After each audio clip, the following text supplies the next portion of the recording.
are studying one of the most fascinating chapters in the synthesis of yoga, titled The Planes of Our Existence, where Sri Aurobindo has given to us the essential insights into what makes for a plane of consciousness or a world. In its most essential level, the relationship between the pure consciousness and the powers that it draws out of itself, between Purusha and Prakriti. And then this itself then is characterized by three things of the consciousness and the way nature or Prakriti relates to these three aspects: its being, its power of consciousness, and then its movement of delight. Now all of this was the initial phase of the chapter where he built the whole framework of understanding.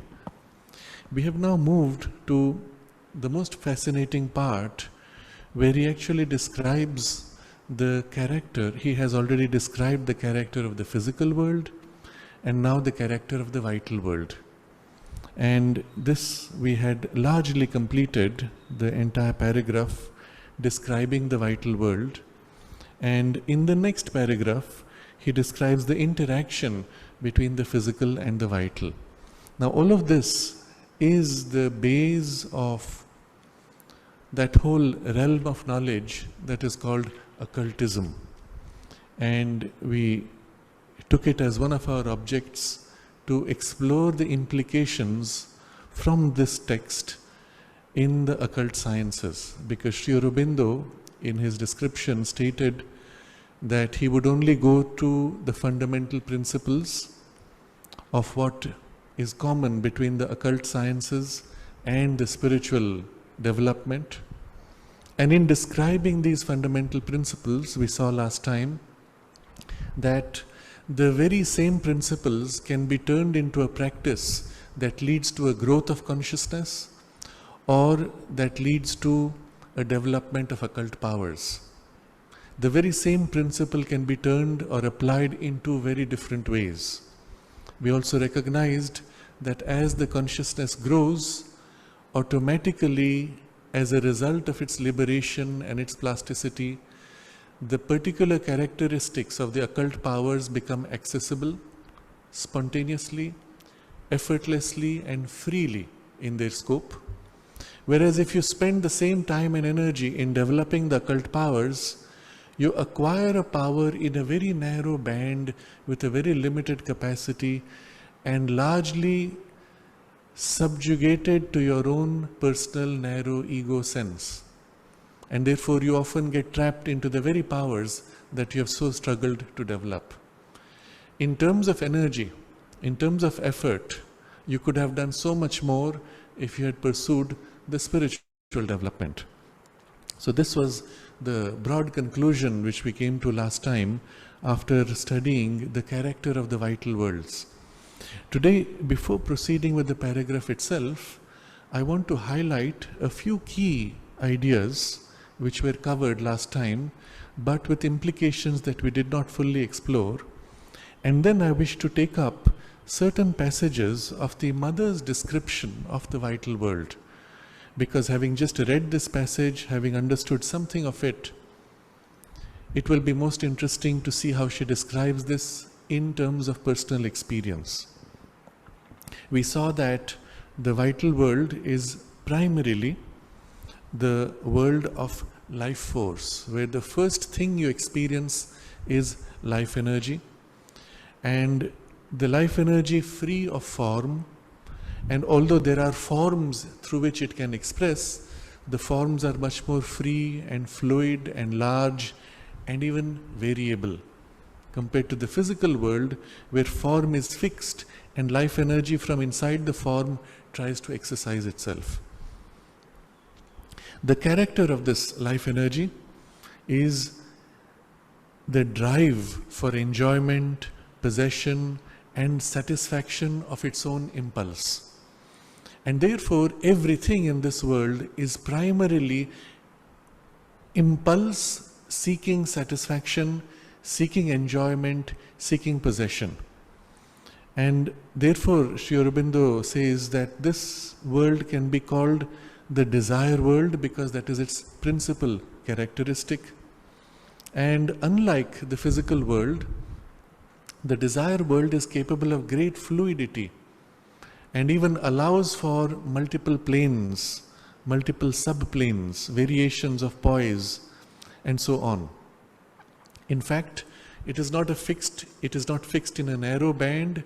It blends downwards into the physical realms as if melting into physicality, and on the other side it blends into the mental and even psychic realms, melting into those. So the planes are almost infinite in scale, and there is no sharp edge of change.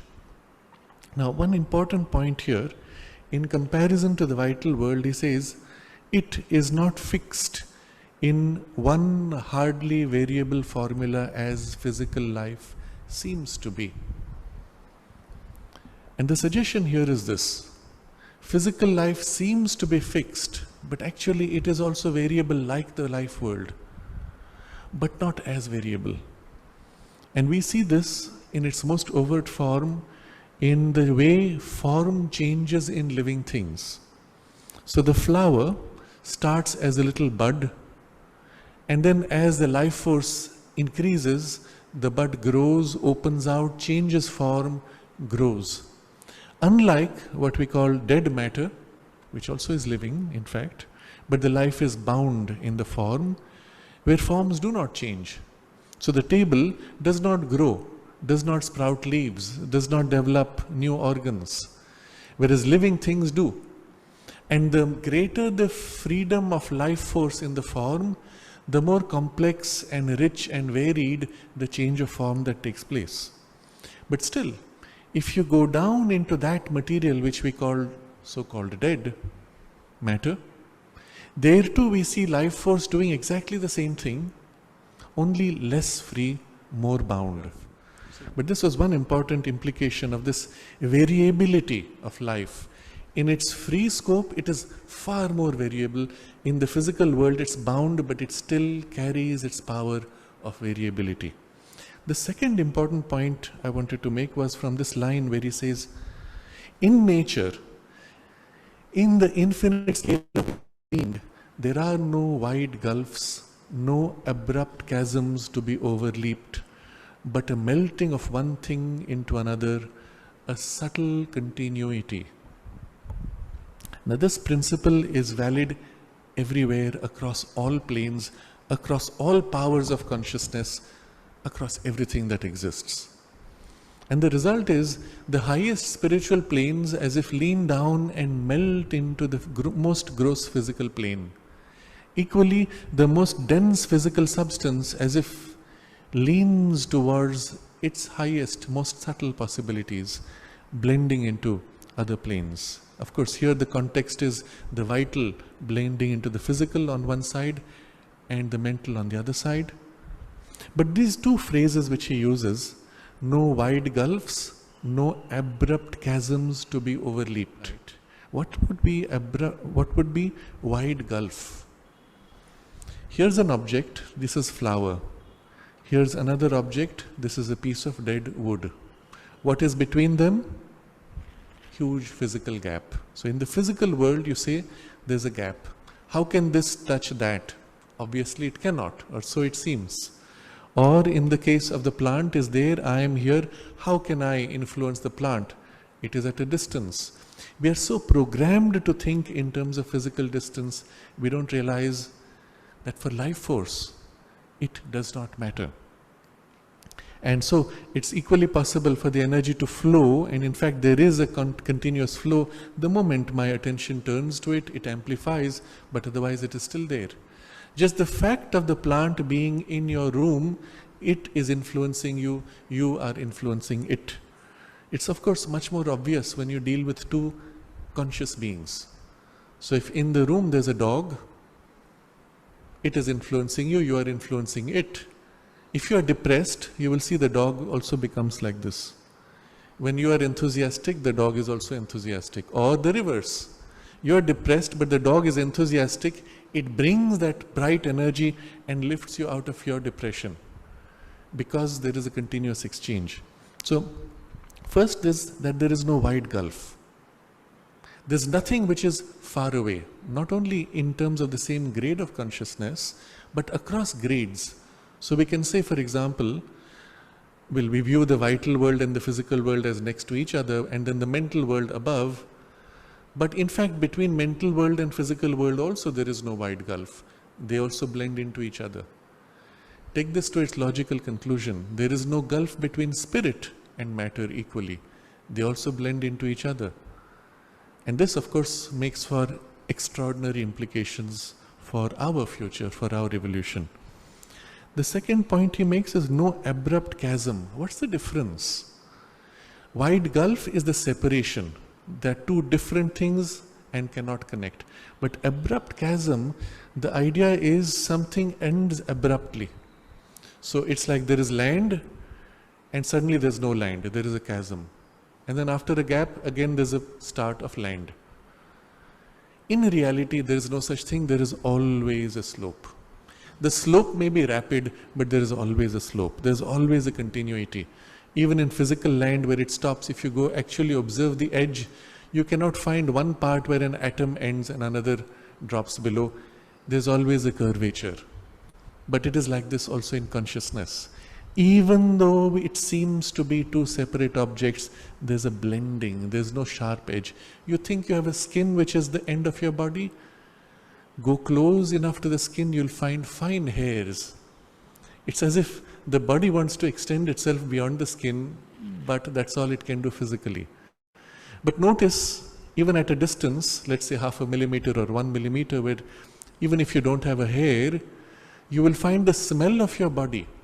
Literally the substance of your blood, which is being slowly pumped out through the skin, which is evaporating from the skin and forming a layer of your blood and sweat and even tissue substance, which is very distinctive and forms like a layer of fine substance, which then blends outward, becoming more and more fine, even up to a distance of 1 or 2 feet. Interestingly, that of course we call the smell of a person, but it's not just smell, there's also something much more subtle which you cannot almost detect. They use the word pheromone, which signals states of emotions, interestingly, states of biology. But even more subtle than that, we notice, around you there is as if a haze of bacteria. And the bacteria are a product as if of your energy and are so distinctive that if you can measure those bacteria, you can recognize a person like a fingerprint. And those bacteria are the product of your energy concretizing into material vibrations. So just think of it this way. Your physical body visually seems to end with the skin, but actually the physicality of the body extends well beyond and even blends somehow into the environment. And this is just to give you an example of what he's speaking of. No abrupt chasms to be overleaped. Instead, melting of one thing into another, a subtle continuity. And this is the case with nature in the infinite scale of being everywhere, across all planes, across all things, across all objects, beings, and anything that exists. This is the nature of reality. Now, all of this will become critical in the next paragraph when we explore the relationship of blending between the vital world and the physical world.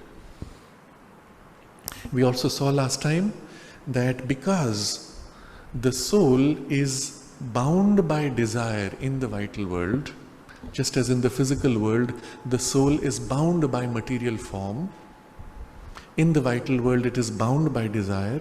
Therefore, all experience of the vital world has a positive side and a negative side. The result is that it is a world of extreme positive experiences and extreme negative experiences.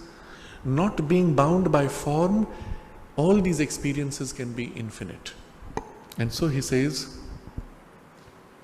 This world contains not only the possibility of large or intense or continuous enjoyments almost inconceivable to the limited physical mind, but also the possibility of equally enormous sufferings. It is here, therefore, that there are situated the lowest heavens and all the hells with the tradition, with the tradition and imagination of which the human mind has lured and terrified itself since the earliest ages. So all the traditional concepts of heavens or hells belong to this domain. In fact, you will find, if you go deep enough into any tradition, they will speak of heavens and then they will speak of higher heavens or highest heavens. But when they speak of heavens generally, it is in the realm of the vital worlds. And these can be quite mesmerizingly beautiful. Imagine the most beautiful, the most enchanting, the most attractive worlds that you could as heavenly worlds. And you have precisely visualized a vital world. You have not visualized a spiritual world. This is the interesting thing. In the realm of our imagination, the things which we imagine as heavenly are in fact characteristically vital. Why? Because our concept of heaven is a place or a realm or a state which you can enjoy, where whatever desire you have will be fulfilled, instantly perhaps, or with whatever. The possibilities of enjoyment, possession, satisfaction. This is how we conceive of our heavens, and all of these you will see are the characteristics of the vital world. In fact, the mental world has its own heavens, and they do not have any sense of this desire, satisfaction. They're completely different in character, and the spiritual heavens are altogether different. If you wish to experience what these are like in description, the most powerful and compelling experience can be had in Sri Aurobindo's descriptions of these realms in Savitri. So in the lower vital planes, the worlds of the cantos are the ones corresponding to the title Godheads of the little life, and then the planes which correspond to the greater life. And similarly, there is the lower realm of the mind and the higher realm of the mind, and beyond are the realms of the spirit. But here you have these lowest heavens and all the hells. This description, though, is very important, because if you look at what the religions promise you, both in terms of negative and positive, punishment in hells or rewards in heavens, whatever they are offering you belong to the vital world and do not represent the spiritual. And so if you really got caught with their promises, if you really chose to enter those realms, it has zero spiritual value in itself. And this is extremely important to understand. That's why the primary drive of the heaven-hell narrative in the religion is of satisfaction or of fear. Again, both movements corresponding only to the vital plane. When people enter immediately after death into any passage of transition, if they seek out those realms, whether heavens or hells, you are again stuck in the vital world. And there's an interesting incident the mother narrates. When John F. Kennedy was shot and died, the mother was very unhappy about it, because she said if she had been warned that there was danger to his life, she would have done something to protect, because he was a very effective instrument for what she wanted to do. And so she went to help him to make the smooth transition. And she found, once he was out of his body, in his vital body, he was so lost in his conception of the heavenly worlds, which had been taught to him by his training in Christianity, by the church, that he was as if lost in the dream of that domain, lost in his own bubble of his own creation. And she said she could not help him because he was too bound in that. A similar thing she found even among people here in the ashram. One of them who was just there as a young man, nice, boisterous, enthusiastic, but with no spiritual practice. After he died, Mother went to meet him to help him in the transition. He was in the vital worlds and he was having fun, but he was not perplexed. He said, there's no religion here, there's no religion here. And Mother said, why do you need religion? But in the domain in which he was missing something which was part of a formation which he had been brought up in the physical world. And this is just to tell you how easily one can get bound into a bubble of one's own subjective world in the vital domains. So, human mind has lured and terrified itself, both the hells and the heavens. The lure of the heaven is still in the vital domain. All human imaginations indeed correspond to some reality or real possibility, though they may in themselves be quite inaccurate representation or couched in too physical images and therefore inapt to express the truth of supra-physical realities. This last sentence we had not covered last time. Here he makes this point that anything you imagine corresponds to something which already exists in the vital, mental or other worlds, or is a real possibility in the physical world, but exists currently in one of those domains before it can become real in the physical world.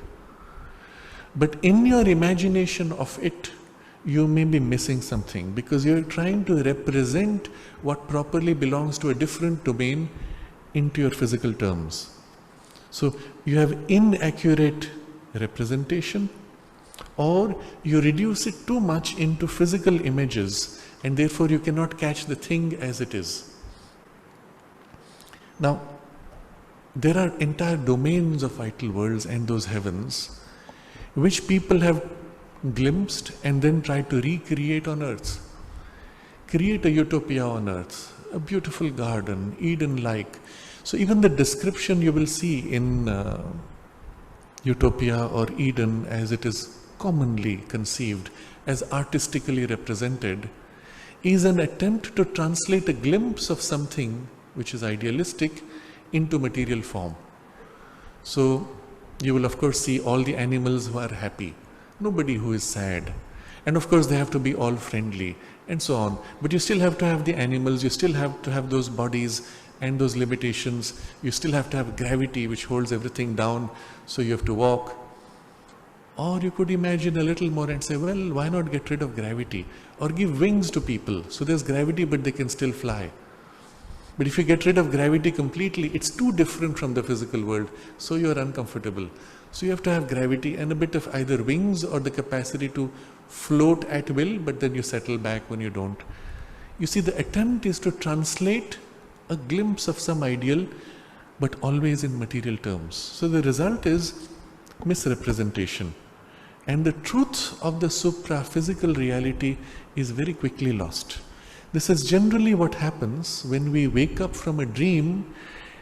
In the very act of recollecting the dream, our mind warps it to fit the physical forms, physical sense of space, time and objects, and that makes for some very odd things in the dream.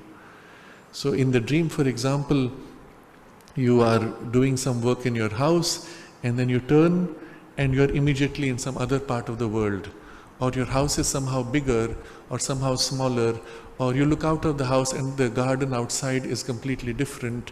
The sceneries don't match. It's as if pieces not fitting the way they should be in the physical world.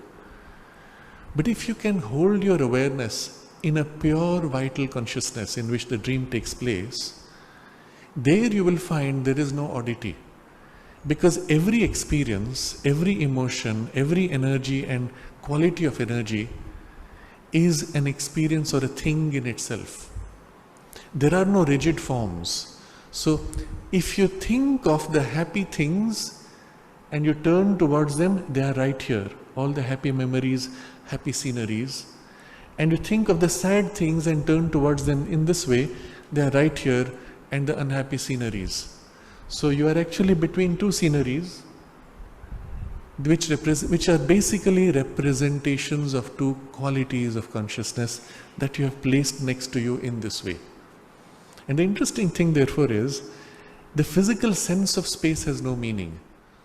And unlike the physical world, the desire world is capable of great fluidity and even allows for multiple planes, multiple subplanes, variations of poise, and so on. In fact, it is not fixed in a narrow band.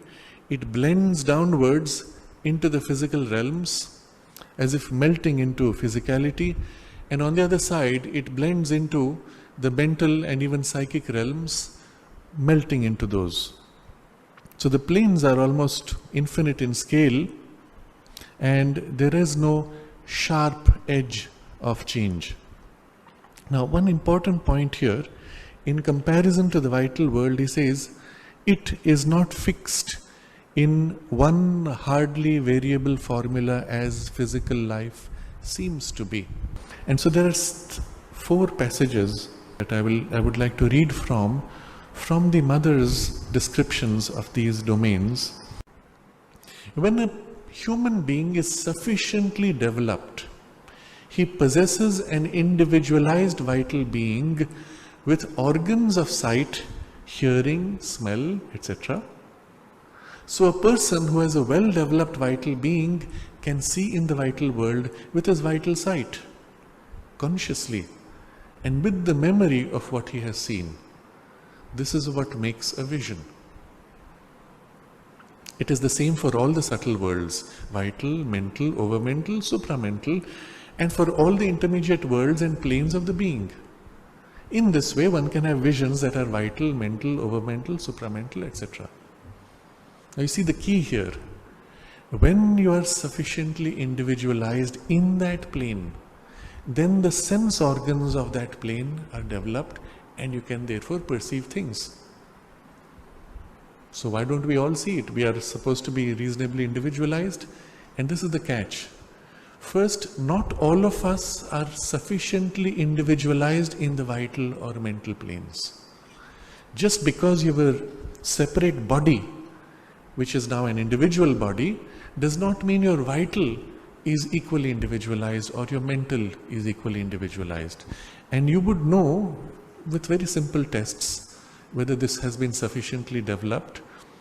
If you observe a person, listen to them long enough, you will end up hearing from them contradictory statements or contradictory beliefs. The fact that they can hold contradictory thoughts and not recognize that they are contradicting themselves is a sign that their mind is not sufficiently individualized or developed. Or the same with the vital. When the vital is individualized, then we are able to consciously modulate our own emotions, our own vital energies around a center. That every emotion or energy experience that we have has a reference point, which is the individual center. And so when you have 2 contradictory emotions, you are aware that they are contradictory and you choose one over the other. Even if not immediately, there's a struggle, but at least you know that this is not acceptable to your point of reference. You will find people in whom this individualization of the vital has not taken place. They will flow from one state of emotions to another state in a trice and not recognize that they have changed. One moment they're extremely happy, the next moment they're extremely sad because you said one word which was wrong, and there's no reference point. They're as if drifting with the wind of the emotions and no stable fixed point. An individualized person would recognize, oh, I'm swinging from happiness into sadness. Do I really want it? And perhaps choose to not. Or be conscious at least that there is this change taking place with reference to something fixed in the vital. Now, ideally, this individualization would be not in an egocentric vitality, which is just a knot of center, but by the psychic being coming forward and taking charge of the vital. That would be the true center ideally. In the absence of that happening, a reflection of the psychic may form a kind of an ideal high center of the vital, which becomes your reference. Just as in our thoughts, something of our idealism of thought can become a reference. Eventually, though, that will be an entry point for the psychic to take its place. But if this individualization has not happened, you do not have the power to perceive and hold perception in any stable way, whether in the vital, mental or other levels. Now you see the work to be done in terms of spiritual growth. It's not just ascending to higher grades of consciousness, it's not just the descent of higher levels of consciousness, but it is individualizing and organizing each level of consciousness all the way up to the highest. And it is only when they are individualized and integrated that we have a spiritual individuality, which of course also has a universal character, but there is still an individuality which is there at the center. That is what makes for a worthwhile instrument for the divine work on earth. Mother makes this observation in a different place. She says, if you have not individualized yourself sufficiently, what offering are you going to make of yourself to the divine? What is there the divine can do with a unformed, inchoate mass of energy, thought and a bundle which is so fluid and unstable? You cannot use it as a focal point of action. So here the individualization of the vital is a necessary requirement if you wish to develop the power to experience the vital worlds and act upon it the way we act in the physical world. In some people in whom it has already been done in, say, past lives, they have spontaneously this ability. Others who have not worked upon it, well, they will take time, but it is still possible to do it fast. I remember once, it was in school, among a range of young teachers, there was one girl who said, I often have, almost every night, dreams in which I go around fighting battles and doing some pretty strong activity which involves often fights of some kind. And she said, in my physical life I have no such thought, no such ideas, I have no interest in going to battle, I am not the type at all. Why is it I have these types of dreams?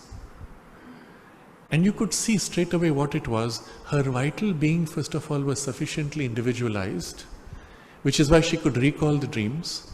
And so in the vital world, rather than swaying with the gust of wind, I'm using this as an analogy because that's how it is in the vital world, a drift of emotion, a drift of an energy, and you're just carried and flowing with it.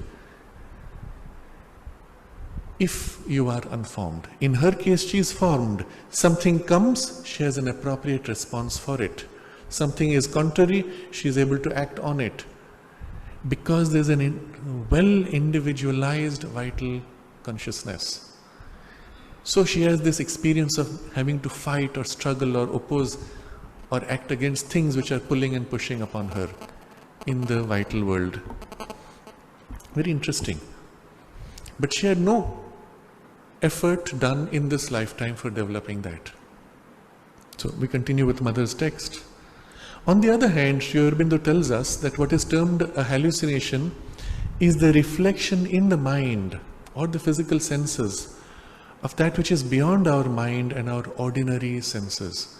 It is therefore not a direct vision, but a reflected image which is usually not understood or explained.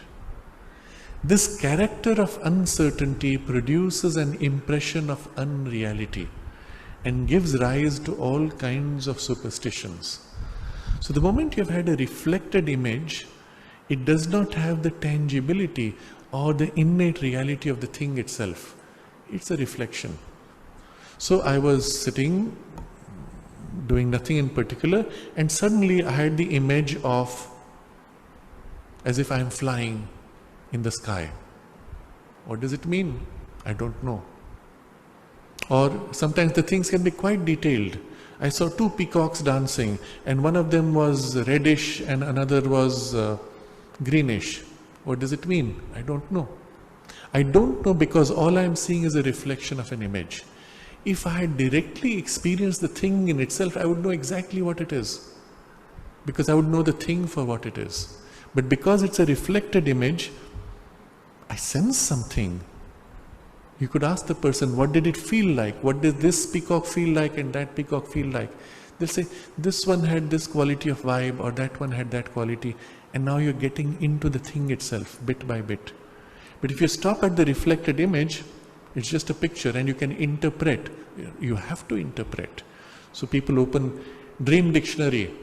Peacock means this, that means that. No, not necessarily. It could have a totally different meaning to you. And so you end up interpreting, and interpretations are dangerously deceptive because we tend to project what we expect, what we want to hear, or what is in our consciousness right now the most prominent fear or desire, which then quickly warps itself to fit this imagery. So this is the problem with reflections.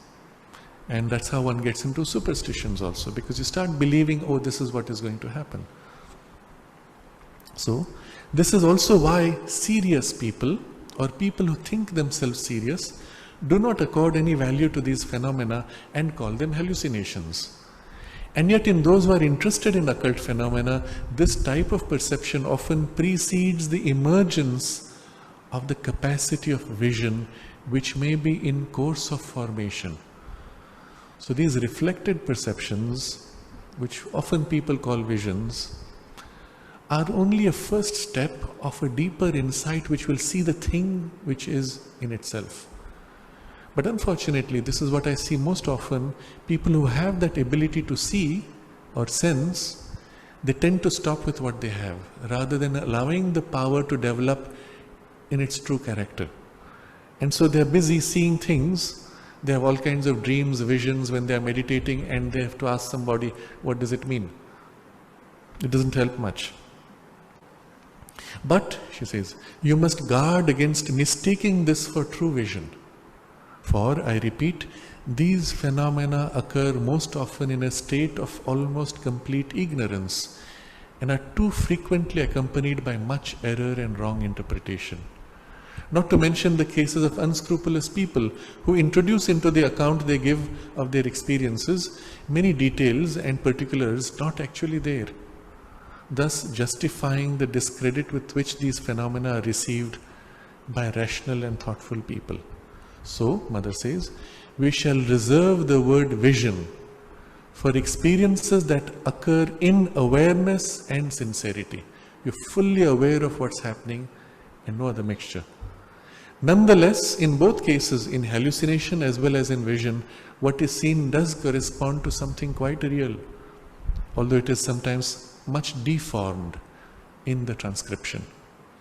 So for those who are interested, this is from Mother's conversation, 20th January 1960, and I think that is in the volume 10 of her collected works, page 41. So this is one interesting passage. Next, she is speaking of the vital world when you begin to enter into it, what happens, and the requirement for self-mastery when you enter it. So this will be the next passage we will look at. And it's part of a much larger description where there are many other things earlier discussed, including money and things like that, beings of the vital world. And here she is asked, can one meet beings of the vital in their own domain? And her response, vital beings move in a supra-physical world where human beings, if they chance to enter, feel at sea, helpless and defenseless. So now begins this description of the vital world when you enter it in your vital body directly. Feel at sea, helpless and defenseless. Now this is a translation. The original French, of course, is much more precise. This at sea is a much more anglicized idea.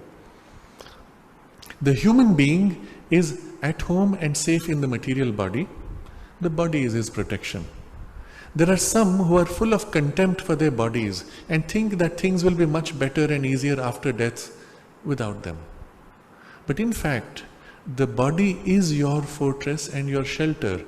While you are lodged in it, the forces of the hostile world find a difficulty in getting any direct hold upon you. What are nightmares? These are your sorties into the vital world.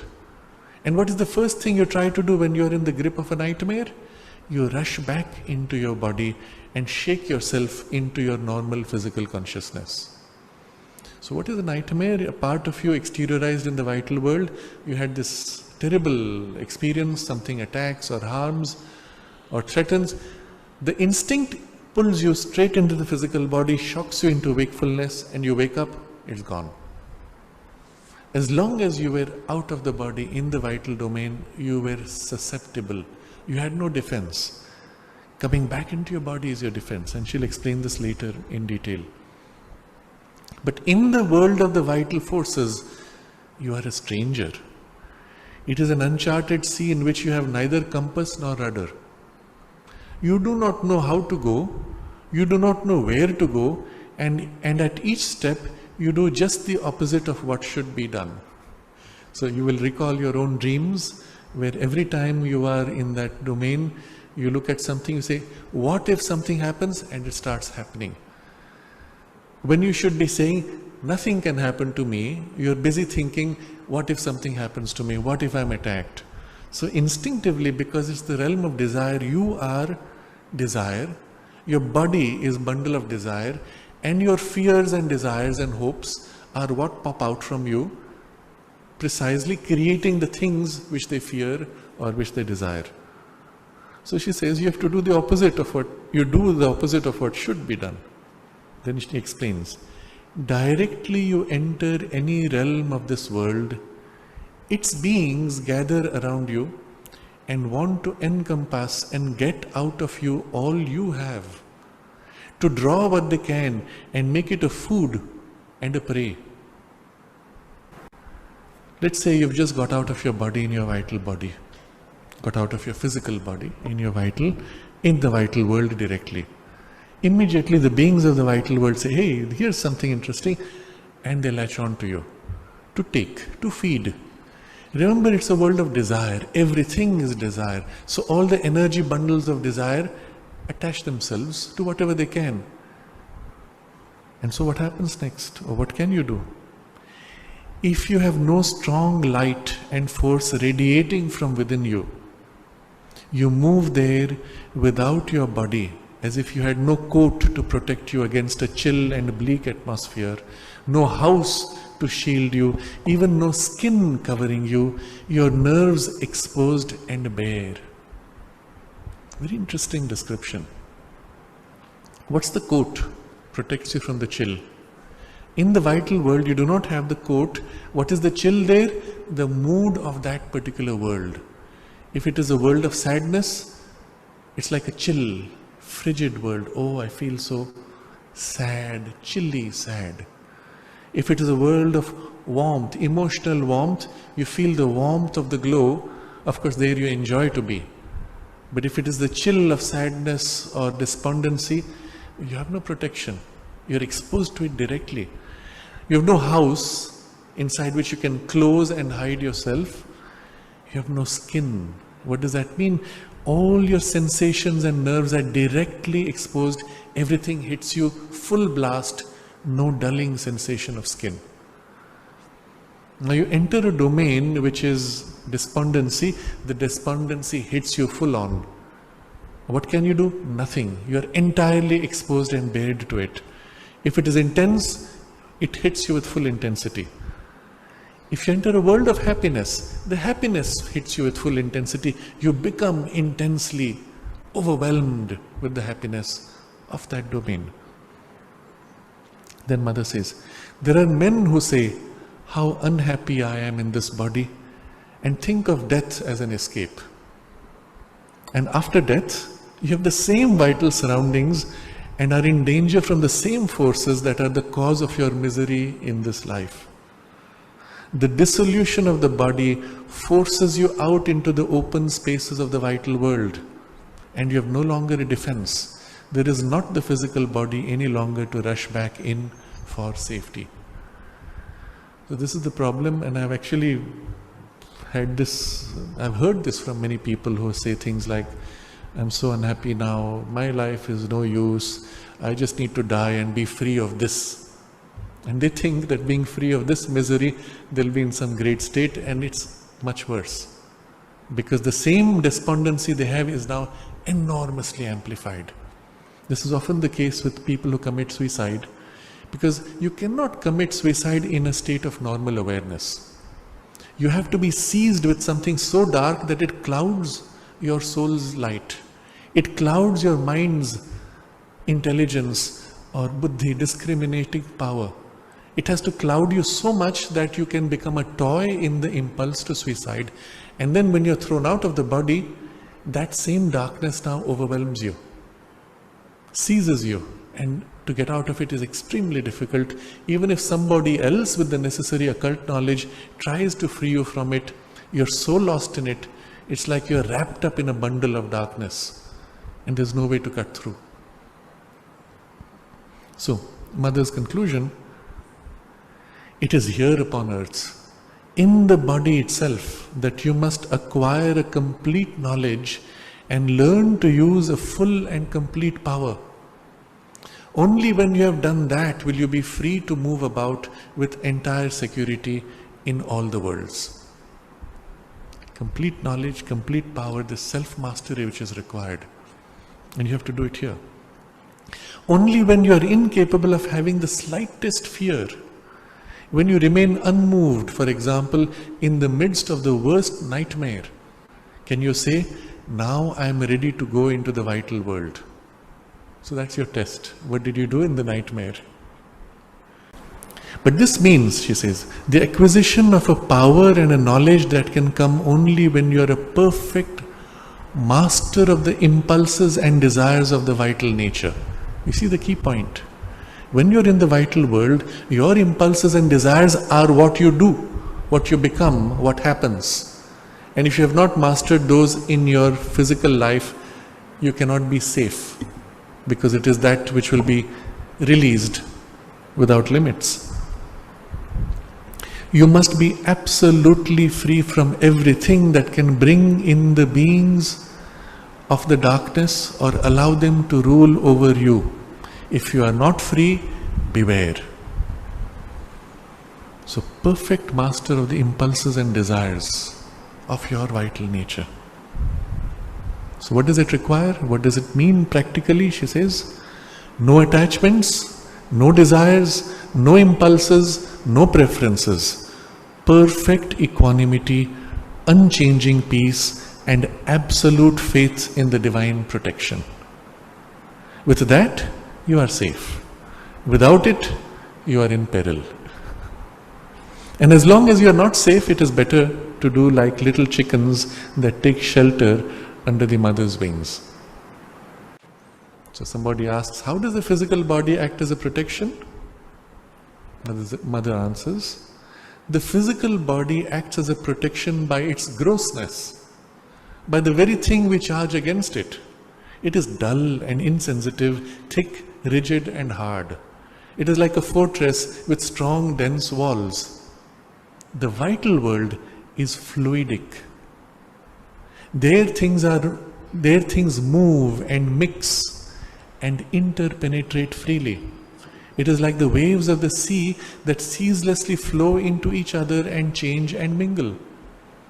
If you watch carefully the surface of water, ocean, because the waves are bigger, otherwise even a lake or even a teacup, shake it, you will see waves scattering all around. But no wave interferes with any other wave. One wave comes, it's moving like this, from right to left. Another wave comes, left to right.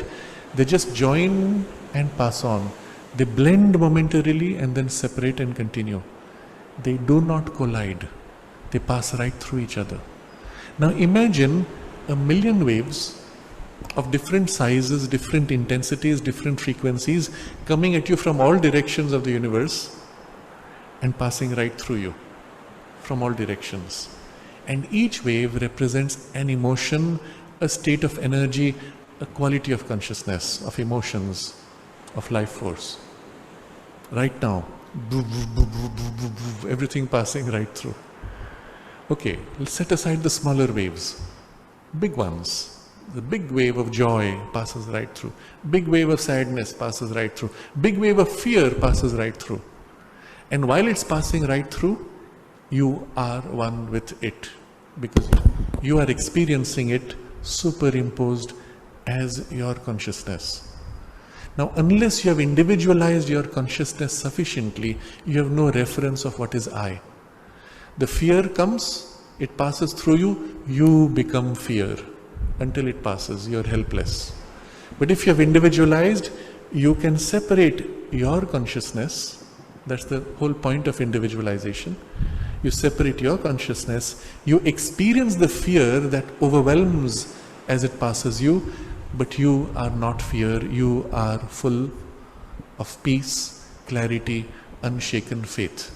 But it doesn't mean you don't experience it. You're not immune to it as in the body. It is passing right through. You experience the fear, but it's not yours. You are the peace, which is not the fear, but it is experienced. This gives you a glimpse of what it's like to be in the vital body, in the vital world. And she says, like the waves of the sea, ceaselessly flow into each other and change and mingle. A wave comes and it changes quality even as it moves. Against this fluidity of the vital world, you are defenseless, unless you can oppose to it a very powerful light and force from inside. Now, what is this light and force? Obviously, in the vital world, it will first be force of vitality, light of vitality. Although its origin may be deeper in the psychic, still it needs to reflect and act through the vital body and substance. Otherwise, it penetrates you and there is nothing to hamper its invading influence. But the physical body, the body intervenes, cuts you off from the vital world and is a dam against the flood of its forces. And that's why being in the physical body in your waking state, you lose contact with everything of the vital, mental, psychic or spiritual worlds. It has dulled you, but at the same time it has protected you. Question: but is there any individuality in the forms of the vital world if it is so fluid? Mother's reply: individuality there is, only its forms are not so fixed and hard as the forms of embodied beings. Individuality does not mean an unplastic rigidity. Very interesting now. We need to review what we understand by individuality. Being in the physical world, in a physical body, we have got used to individuality being distinct form. So, if you take, for example, a lump of clay, we will say it doesn't have individuality. Now you shape the clay into the form of a horse or a human being. Now you will say, this has individuality. Our idea of individuality is distinct form, but that's not it, Mother points out. Individuality does not mean an unplastic rigidity. A stone has a very rigid form, perhaps the most rigid we know, but there is very little individuality in it. Take 10 or 20 stones together and you will have to be very careful if you want to discern between them. So here's a good example. Look at all the flowers in this bouquet and let's say we separate them out and put them all in a row. Can you make out one from the other? And the only way you could make out is if there is some flaw. In this particular flower, one of the petals is half torn. In that one, a petal is faded. And so I can make out what is different from the other. Distortion of form is your sense of individuality. But she says it's not form really. If you could meet the flower as a person, let's say now we have 10 people hiding behind a screen and you can only interact with them through speech. Or even remove the distinctiveness of the voice, we interact with them by text, typing. Through a few interactions, you will quickly distinguish, oh, this person is a very interesting person, that person is very abstract, this person is very down to earth. You'll have individuality so distinct. But the individuality had nothing to do with the form. Of course, if you meet a person directly, face to face, yes, the form is distinct, but when you interact, you feel the quality of vibe of the person. This one is someone I have to watch. In my work, this one is going to come in the way. Oh, that one is easy to manipulate. It's a very fluid, unformed individuality. You feel straight away, and it has nothing to do with the external form. It's the distinctness of the consciousness organized around a center which makes for the individuality. So here she says, so if you take 10, 20 stones, you can't discern between them. But the beings of the vital world can be recognized at the very first sight, one from another. You distinguish them by something in the way in which the form is built, by the atmosphere which it carries with it, by the manner in which each moves and speaks and acts. So remember, you're not looking at a rigid body. Here's one bundle of energy, another bundle of energy, another bundle of energy. The common word we use today is vibe.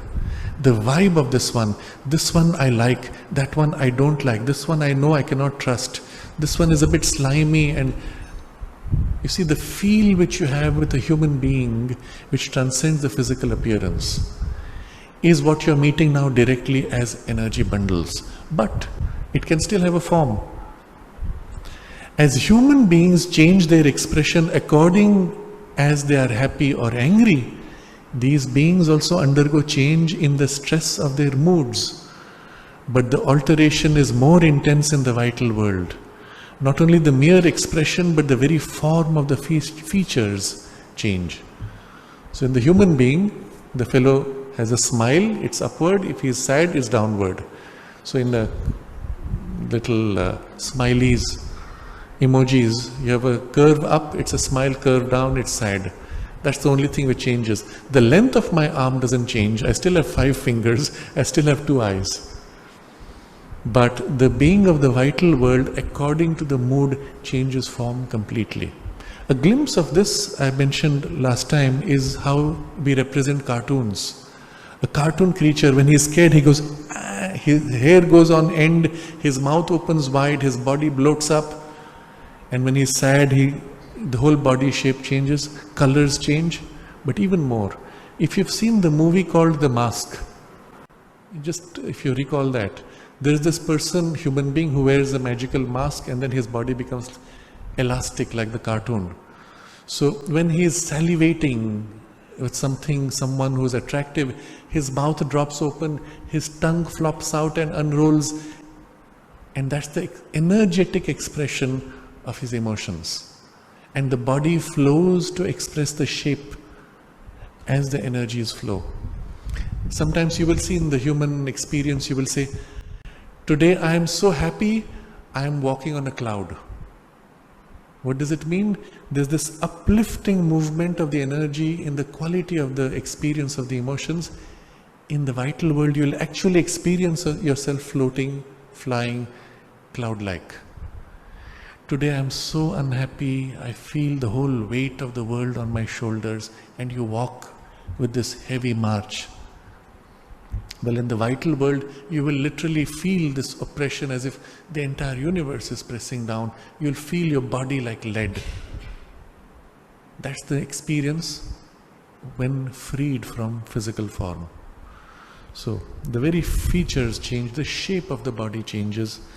And there's one more text which I will look at where she speaks of this with the example she gives of how a form changed in the vital world. So we'll now take a look at the third passage. And here she describes forms of the vital world. And this is from 1958, one of her classes. The mother says, when you are exteriorized during sleep and conscious in the vital world, you can live a vital life. as conscious as the physical life. I have known people who had this capacity and who were so intensely interested in their experiences in the vital world that they returned only with regret to their bodies.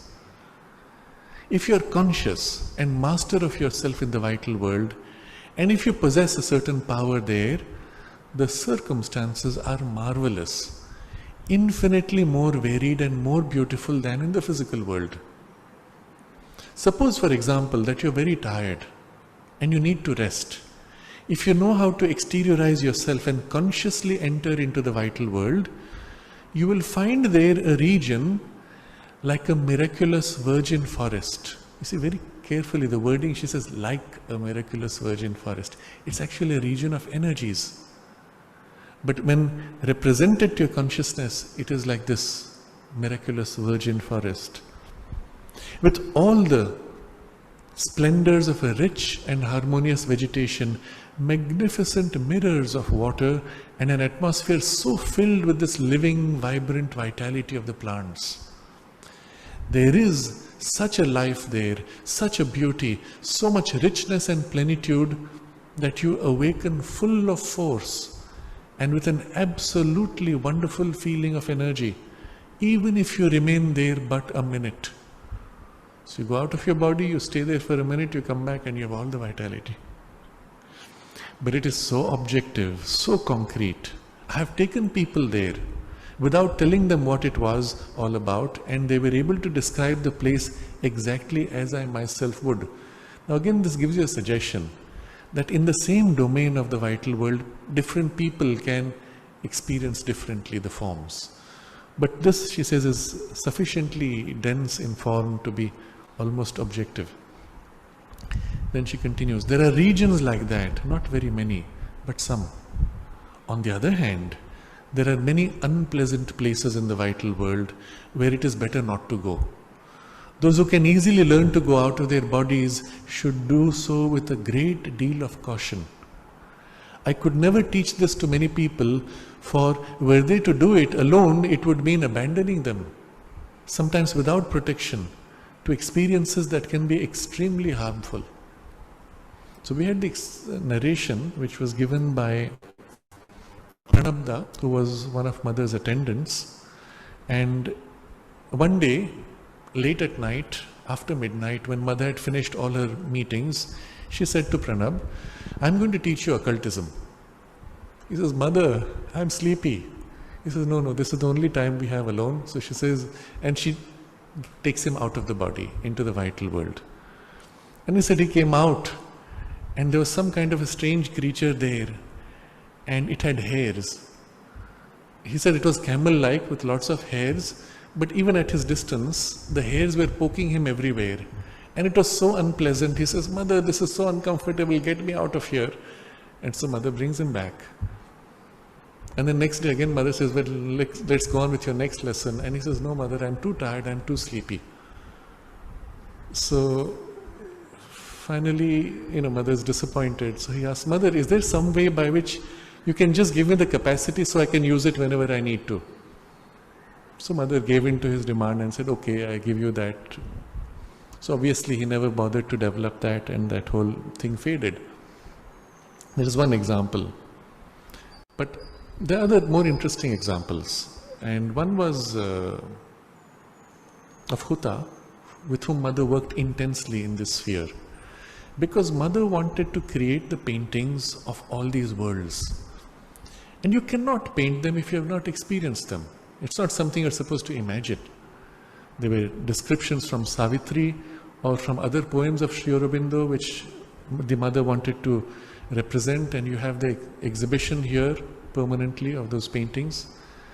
And Mother said every painting must come from an experience. And so as they were going through the text of Savitri, for each thing Mother would take her into those worlds, including the vital worlds, the mental worlds, even the supramental world. And each of those Huta was made to experience, brought back with memory of it, and then made to paint with the full impression of that vibration still present. So while she was put out in the vital worlds, on 2 occasions, Huta narrated this, She said she was taken into a room. There were beings of the vital world who were very interested in her because here's someone from the earth world.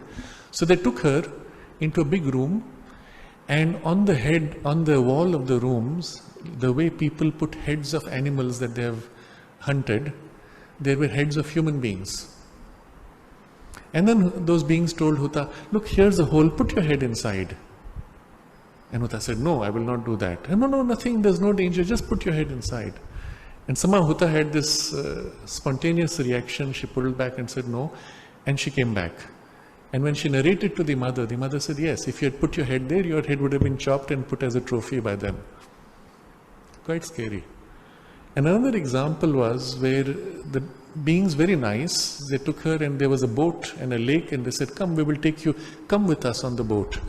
And she said no. They said, come to our world. She said, no, I belong to mother, I will only stay with the mother. And she refused. And after she woke up, she went narrated to the mother. The mother said, yes, if you had gone into their world, they would have never allowed you to come back. Finished.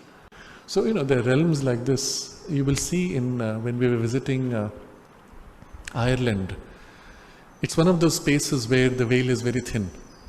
And at least with those people who still live in that consciousness. And I was with one such person, and she was telling us about the fairies, which are part of the common folklore. And there are certain places, certain plants, certain arrangements of rocks which are associated with the fairies, and you are warned, do not disturb them. The fairies don't like it. And if you enter into their world, if they call you or if they appear before you, you should not engage with them or follow with them. If you follow, you will go into their world, and by the time you come back, 20 years will have passed. You may spend a day with them, but you come back and 20 years have passed in earth time. Obviously, these represent domains of the vital or something close to the physical domain, but vital world still. And experiences like that have been recorded in the past. So, this is some examples. There was one more example I thought to share. This was narrated by K.D. Setna, Amal Kiran. And he had, during a certain period of his life, spontaneous out-of-body experiences. One day he found himself floating out of the body, and then he's floating, he comes down, he tries to walk around, and he feels the door tight. But somehow he is able to pass through the door. And that tells you immediately that he was very close to the physical world. Normally when you are in the pure vital world, you do not have rigid forms, so you can just go where you want. But the moment you have a domain where the world is somehow more rigid, you have to push your way, you have to pass through a wall, you know that you're closer to the physical domain. So he was in one of those, and he goes out for a walk. He doesn't realize he doesn't need to walk, he can just float, but anyway, he walks. He goes for a walk on the beach, and he finds all kinds of strange plants, strange animals, all of the vital world. And then as he comes back, he looks inside a house. And he sees somebody sitting there, and the being looks at him and recognizes that he's not of that world. And the gaze of that being was so malevolent that he felt his entire body hit. And I think he woke up immediately, and his body was so sick, he thought he would die. And the only thing he could do, he pulled out Sri Aurobindo's Savitri and began to read. And as he was reading, gradually he found his consciousness recovering. So that's when he said he realized the power of the text to heal you. But of course, he never went back to that kind of thing. He said the first time he's experienced that somebody's look could be so destructive. Of course, in the vital world, a look is not a look, it's an energy. Everything is energy. But you can see how in the physical domain, these truths are represented in a much diluted form. And so we have this concept of evil eye. Somebody looks at you with hate or with jealousy, and it leaves an imprint. It has an influence. It was one such example which was narrated to us. They had washed grapes and kept them to dry to make juice for the mother. And it was left to dry in the sun. So somebody walking by on the road saw those grapes, and they salivated and said, oh, what wonderful grapes. The people there noticed it, but well, what could they do? They juiced it, took the glass to the mother took one sip and set it aside. she recognized that vibration which had got into the grape. And what is interesting is that the people that were selected in the early days of the ashram to prepare food for the mother and Sri Aurobindo in the place which was called Mother's Kitchen, they were people of the purest consciousness. One of them was the lady in charge of the whole Mother's Kitchen was somebody of whom Sri Aurobindo said in one of his letters that she was having experiences of the Upanishadic character. Now the experiences of the rishis who wrote the Upanishad, those experiences she used to have without knowing what they were. Such a person was placed for the food because it was the one thing from the physical world which should go straight into their body, and so they kept great care to keep it of the purest order. But it tells you how important these things are. You recognize them in their full value when you recognize the character of the vital world and the way things happen.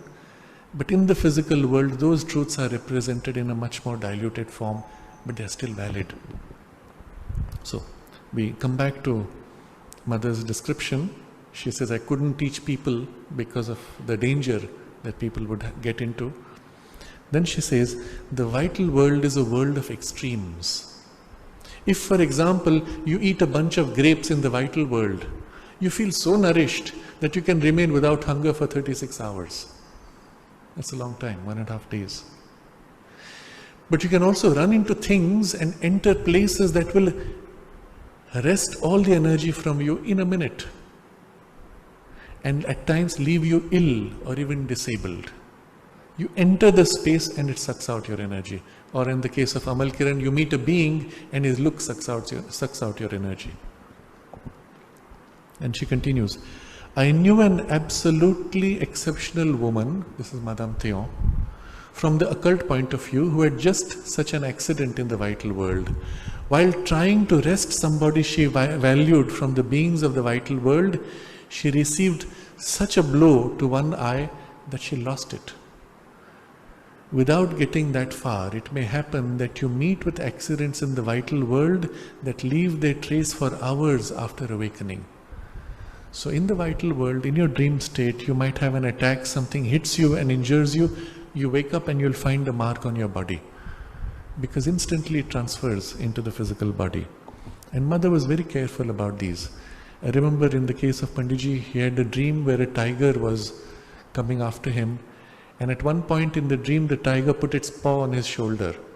And when he narrated this to the mother, she immediately asked to see whether there was a mark. Fortunately, there was not. Oh no, I have 2 more passages. So this one is about, again, vital plane, and of course the aspect of fearlessness is there, but she's discussing the difference of space and time in the vital. So it's very interesting for us to understand. This is from one of her talks in the 1930s. Space and time do not begin and end with the mental consciousness. Even the overmind has them. They are the forms of all cosmic existence. Only they vary on each level. Very strange. The mother says they don't begin and end in the mental consciousness. We would have thought they begin and end in the physical consciousness. She puts her starting reference in the mind. Why? Because you notice, in fact, your physical sense of time is actually a mental experience.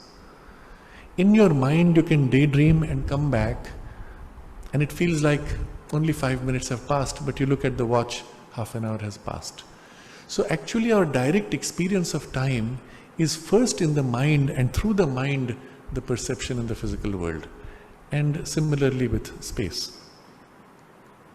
But she says they exist on all levels, but they vary on each level. Each world has its own space and time. Thus, the mental space and time do not tally with what we observe here in the material universe. In the mind world, we can move forward and backward at our own will and pleasure. The moment you think of a person, you are with him. And no matter how near you may be to somebody, you can still be far away if your thoughts are occupied with someone else. So you're sitting with someone, but your mind is elsewhere. The person says, where are you? You're not with me. The movement is immediate. So very free are the spatio-temporal conditions there. This is mental world. And you will see it's similar in the higher ranges of the vital, which blend into the mental. And that's why in the dream state, you think of someone, you're there. You remember some place, you're there. And that's generally in that realm. In the vital world, however, you have to use your will. There too, distance is less rigid, but the movement is not immediate. The will has to be exercised. Now you will recall dreams in which you're trying to walk, but you cannot move. Or you're moving very slowly. It's as if you're walking through very heavy, dense substance. And you don't know why. And that's in the vital world, particularly in the zone very close to the physical. But the exercise of will is there. In the mental world, you remember something and poof, you're there. In the vital world, you must will to go. Why? Because character of the vital world, remember, is desire. What you desire is what you move to or what you become. So the exercise of will is there. The knowledge of different space-times can be of great practical value in yoga. For so many blunders are due to the inability to act in the right way when you are in your vital and mental bodies. So if you had the ability to act in the right way, one could do so much more. In dreams, for instance, you must remember that you are in the space and time of the vital world and not try to act as if you were still in your physical body. If you have the necessary knowledge of the state of things there, you can deal much more effectively with those vital beings who terrify you and give you such unpleasant nightmares. So now she'll teach us one of the principles of the vital world which you can use to your benefit.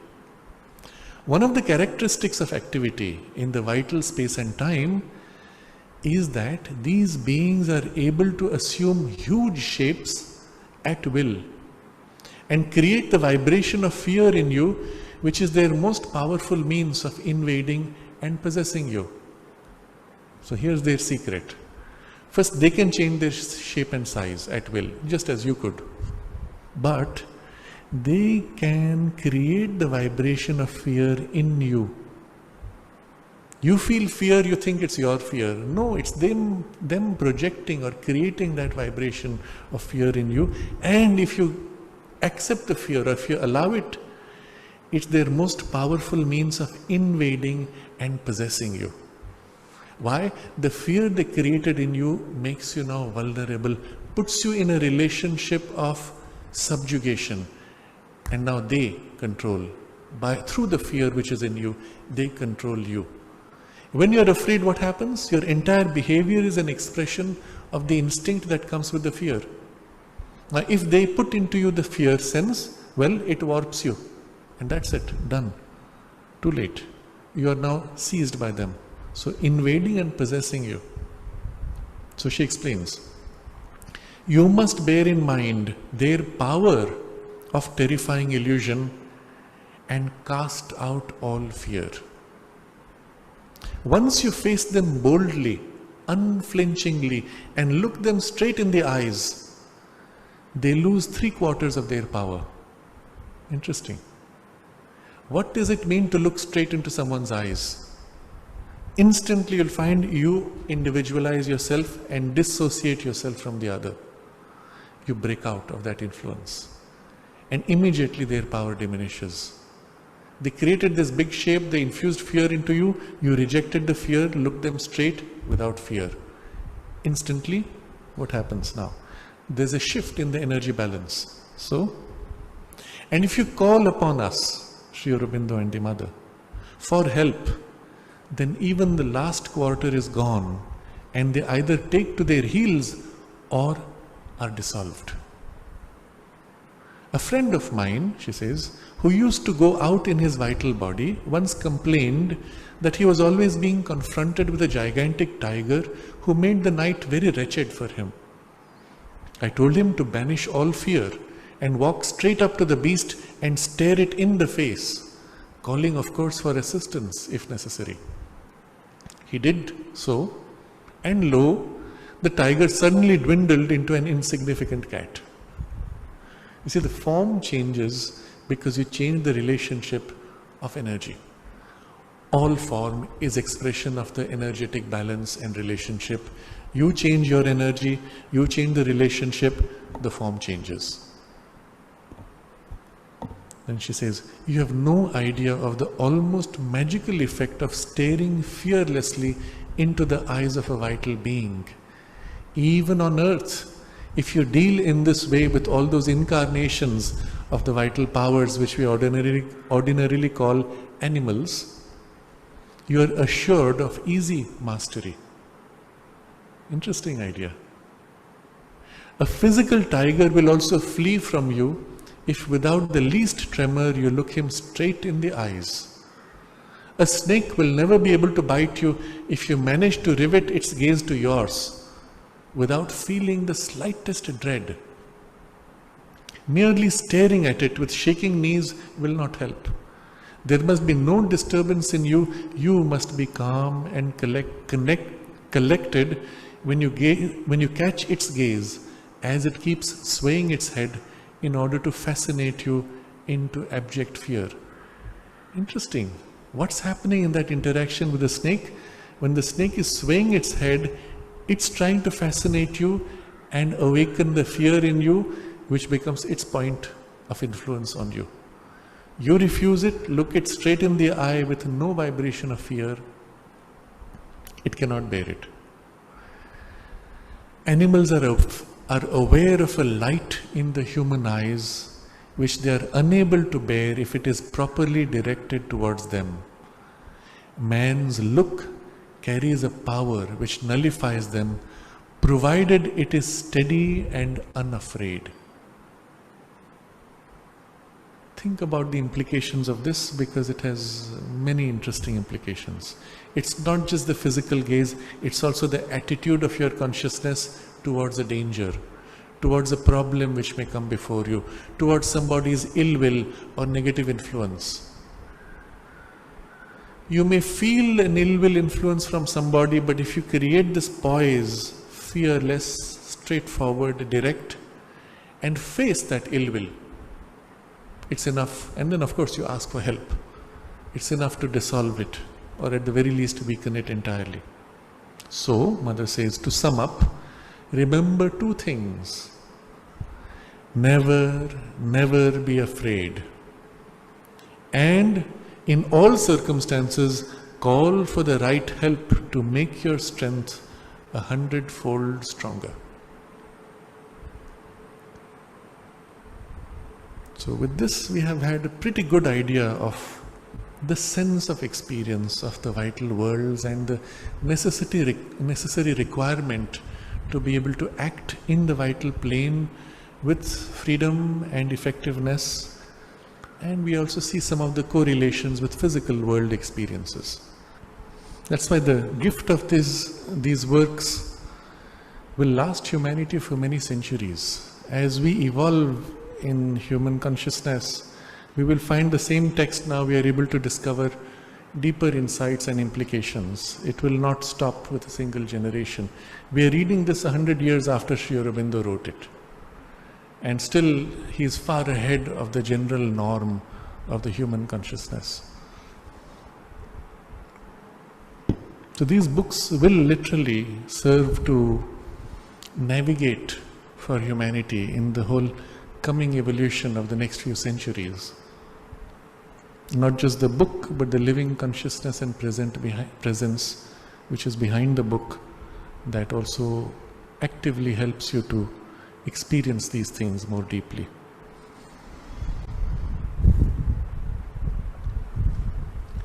Om